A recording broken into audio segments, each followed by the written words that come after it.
And I'm Anna Essenther. And today we're going to talk about daily life in New England during the colonial period. The focus of life in New England before the 1754 was on family, religion, and education, three topics which were heavily intertwined. So Anna, tell us about the family. Well, Toyin, life in the northern colonies was very family-oriented, and towns were simply a collection of families. Many people lived on small family farms, but they were not in fact economically self-sufficient. They had to trade for tools they couldn't make themselves, and these interactions helped strengthen community ties, which were generally very strong in New England thanks to uniformity in religion, a common purpose, and a shared belief in the importance of family. Colonial families were patriarchal, meaning the father was at the head. Courtships between young people led to marriages that almost always took place between two people living within 13 miles of each other. Intermarriage between the town's families eventually led to an elaborate kinship network. And the women were a very important part of family life. They worked on family farms, but for the most part did household tasks including cooking, washing, clothes making, dairying, and gardening. Some achieved economic independence by selling raised poultry. Women also joined churches in greater number than men, but however, they had no control over property, and divorce was very difficult to obtain. Next, I'm going to talk about religion. Massachusetts Bay was founded by Puritans who wanted to purify the Church of England by removing the traces of Catholicism and adopting Calvinist doctrine, including the idea of predestination.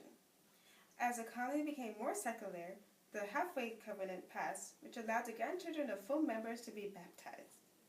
Several people in New England disliked the church, so new groups formed. The separatists believed in the separation of church and state. For example, Anne Hutchinson preached antinomianism and was eventually banished from the colony because of her beliefs. Roger Williams was also banished, and he established a new colony in Rhode Island, along with the city of New Haven, a haven for the religiously prosecuted. A major religious movement at this time was the Great Awakening, an evangelical and revivalism movement that swept the American colonies in the 1730s and 1740s. This left a permanent impact on American Protestantism. The arrival of the young Anglican preacher George Bradfield sparked the Great Awakening in the New England colonies. The Great Awakening made religion more personal and emotional, for that they could get the maximum number of conversions, regardless of race and status. The need for salvation was also emphasized. Education in colonial New England was religiously motivated and family-based. Ultimately, it was the parents' responsibility to ensure that their child got a proper education so that he or she could read the Bible. The need to study the Bible was one of the primary factors in the success of New England's education system.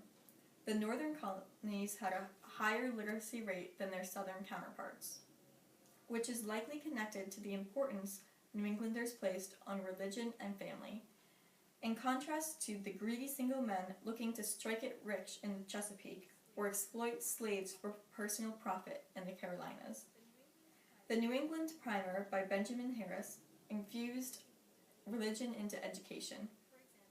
For example, it taught students the alphabet with characters from the Bible. It also included prayers and poems encouraging learning and good behavior in pupils.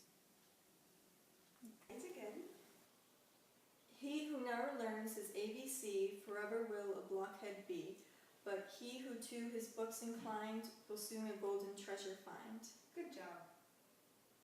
Reverend Michael Wigglesworth's poem, The Day of Doom, was another popular educational material. Some people even memorized all 224 stanzas. So, we continue with the Day of Doom. They cry, no, no, alas and woe, our courage all is gone. Our hardiness, foolhardiness, hath us undone, undone. So that's all for today. Remember, God made you special and He loves you very much. Bye!